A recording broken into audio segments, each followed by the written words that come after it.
సుమారు 1000 కోట్ల రూపాయల నిధులతో ఎలిమినేటి మాధవరెడ్డి ప్రాజెక్టు ప్రధాన కాలువలు, డిస్ట్రిబ్యూటరీ లైనింగ్ మరమ్మత్తు పనులను చేపట్టనున్నట్లు రాష్ట్ర రోడ్లు, భవనాలు, సినిమాటోగ్రఫీ శాఖల మంత్రి కోమటిరెడ్డి వెంకటరెడ్డి తెలిపారు.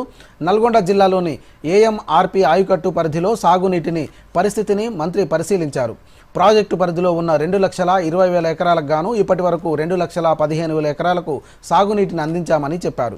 ప్రస్తుతం సాగులో ఉన్న పంట పొలాలన్నింటికీ పంట కోత వచ్చే వరకు సాగునీటిని అందిస్తామని, అందువల్ల రైతులు ఆందోళన చెందాల్సిన అవసరం లేదని మంత్రి ఈ సందర్భంగా తెలిపారు.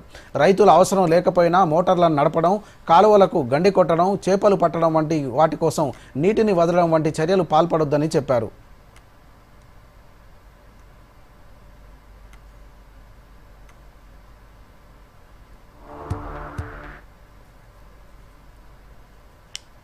లక్ష 15,000 వరకు రీచ్ అయింది.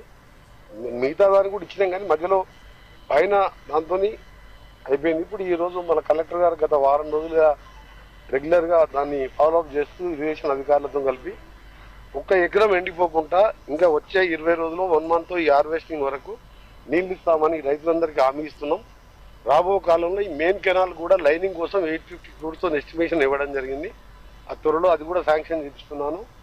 ఈ 1-2 monthsలోనే టెండర్ స్టేజ్కి వస్తుంది, ఫైనాన్స్లో ఉన్నది. దాంతోపాటు రైతులందరూ కూడా విజ్ఞప్తి చేస్తున్నాం, మీరు అందరూ కూడా పైన ఉన్న వాళ్ళు మోటార్లు పెట్టి కింద వాళ్ళకి ఇబ్బంది పెట్టకుండా, మీరు అవసరం ఉన్నా లేకున్నా మీ పొలానికి సరిపోయిన తర్వాత మీరు దాన్ని జోలికి పోవద్దు, మోటార్లు వేయడం ఇలాంటి చేయొద్దని మీకు అందరూ కూడా రిక్వెస్ట్ చేస్తున్నాను.